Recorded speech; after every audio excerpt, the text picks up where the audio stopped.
ছাত্ৰ-ছাত্ৰীসকল তোমালোকক মোৰ চেনেললৈ স্বাগতম জনাইছোঁ। আজি তোমালোকৰ বাবে মই লৈ আহিছোঁ BA ছেকেণ্ড চেমৰ শিক্ষা মনোবিজ্ঞান নামৰ এডুকেশ্যন কিতাপখনৰ 4 নম্বৰ চেপ্টাৰটোৰ কেইটামান কুৱেশ্যন আনচাৰ। আহা আমি ভিডিঅ'টো আৰম্ভ কৰোঁ। তো ফাৰ্ষ্ট কুৱেশ্যনটো হৈছে বুদ্ধিৰ অৰ্থ লিখা।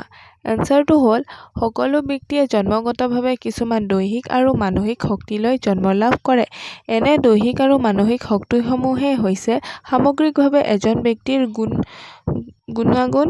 ব্যক্তিয়ে এনে গুণাগুণকে আধাৰ হিচাপে লৈ জীৱনৰ সকলোবোৰ কাম-কাজ সুস্থ সুন্দৰ সঠিকভাৱে সম্পাদন কৰে।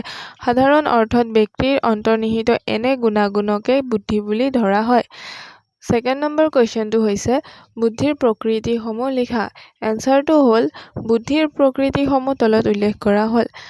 প্ৰথম পইণ্টটো হৈছে বুদ্ধি হৈছে ব্যক্তি এনে এক বিশেষ মানসিক ক্ষমতা যাক ব্যক্তিয়ে জন্মগতভাৱে লাভ কৰে। ব্যক্তিৰ এনে ক্ষমতা কিছু পৰিমাণে পৰিৱৰ্তনীয় যদিও ইয়াৰ সম্পূৰ্ণ পৰিৱৰ্তন সম্ভৱ নহয়। ৩ নম্বৰ পইণ্টটো হৈছে ব্যক্তিৰ দেহ মানসিক বিকাশৰ ওপৰত বুদ্ধি নিৰ্ভৰশীল।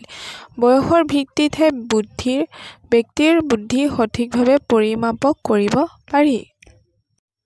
৩ নম্বৰ পইণ্টটো হৈছে বুদ্ধি হৈছে ব্যক্তিৰ এক অন্তৰ্নিহিত ক্ষমতা। ব্যক্তিৰ মাজত থকা এই ক্ষমতাৰ তাৰতম্য বিভিন্ন কাম-কাজ উদ্ভাৱন কৌশল সমযোজন আৰু সমস্যা সমাধানৰ দক্ষতাৰ ক্ষেত্ৰত প্ৰতিফলিত হয়। ৪ নম্বৰ পইণ্টটো হৈছে বুদ্ধিৰ ক্ষেত্ৰত পুৰুষ বা মহিলাক এটাৰ পৰা আনটোক পৃথক কৰিব নোৱাৰি। জন্মগত শক্তি হিচাপে এই লিংগ ভেদাভেদ হীনভাৱে সকলো লোকৰে ক্ষেত্ৰত সমানে প্ৰদত্ত। ৫ নম্বৰ পইণ্টটো হৈছে বুদ্ধিৰ সৈতে অতীত লাভ কৰা জ্ঞান অভিজ্ঞতা জড়িত হৈ থাকে। বৰ্তমানে সন্মুখীন হোৱা কোনো সমস্যা সমাধানৰ বাবে আমি অতীতত লাভ কৰা জ্ঞান অভিজ্ঞতাৰ প্ৰয়োগ কৰোঁ। ৩ নম্বৰ কুৱেশ্যনটো হৈছে বুদ্ধিৰ দ্বিকাৰক তত্ত্বৰ বিষয়ে লিখা।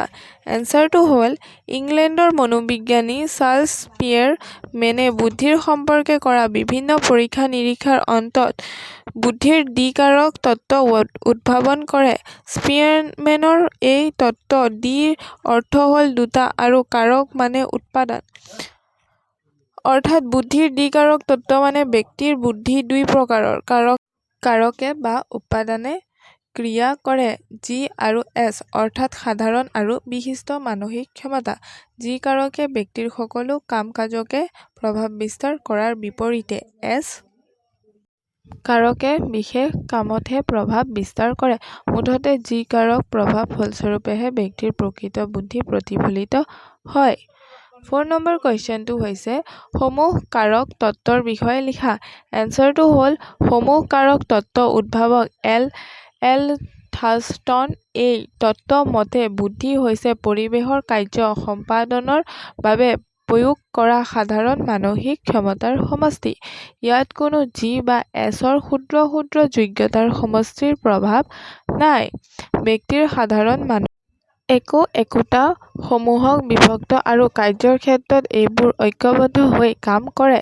৫ নম্বৰ কুৱেশ্যনটো হৈছে সৃজন ক্ষমতাৰ বিষয়ে লিখা।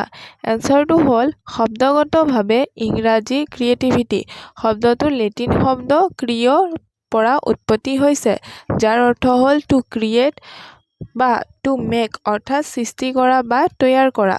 ১৪ শতিকাত ইংৰাজী ক্ৰিয়েট শব্দটো প্ৰয়োগ কৰা হৈছিল। প্ৰকৃততে ইংৰাজী ভাষাত ক্ৰিয়েট শব্দটো বিশেষকৈ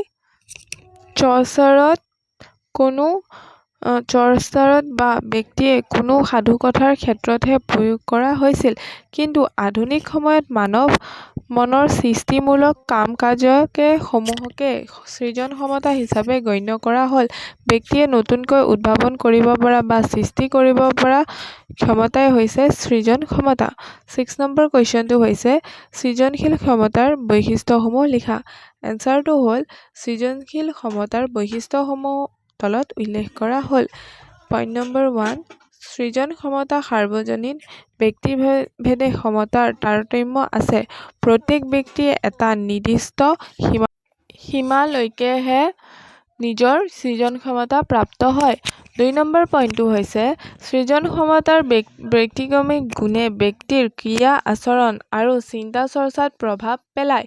সেইবাবেই সৃজনশীল লোকৰ চিন্তা ক্ৰিয়া আৰু আচৰণ সাধাৰণ লোকতকৈ বেলেগ হোৱা দেখা যায়। ৩ নম্বৰ পইণ্টটো হৈছে ব্যক্তিৰ সৃজন ক্ষমতা নমনীয়, গতিশীল আৰু মুক্ত। সৃজনশীল কাম-কাজত কোনো ধৰণৰ নীতি-নিয়ম বা বাধ্যকতা মানি চলাৰ কথা নাহে।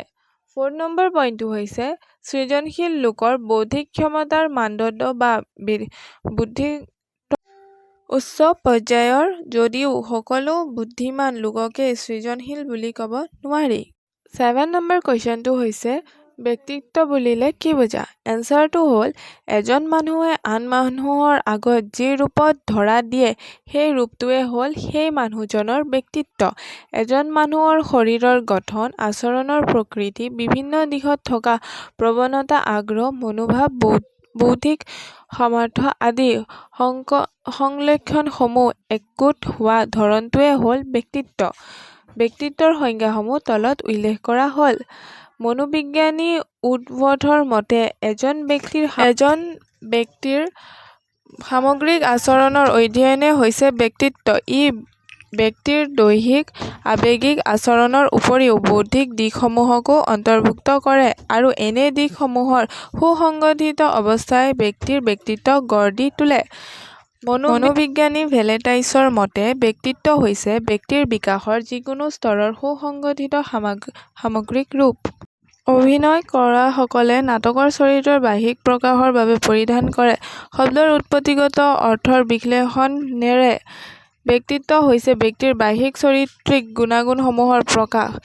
এনে অৰ্থয়ে ব্যক্তিত্ব বুলি ব্যক্তিৰ দৈহিক গঠন, সাজ-পোছাক, কথোপকথন, ভাৱ-ভংগী, খোজ-কটল, স্বভাৱ-চৰিত্ৰ ইত্যাদি সকলোবোৰ দিশকে সামৰি লয়। ধন্যবাদ।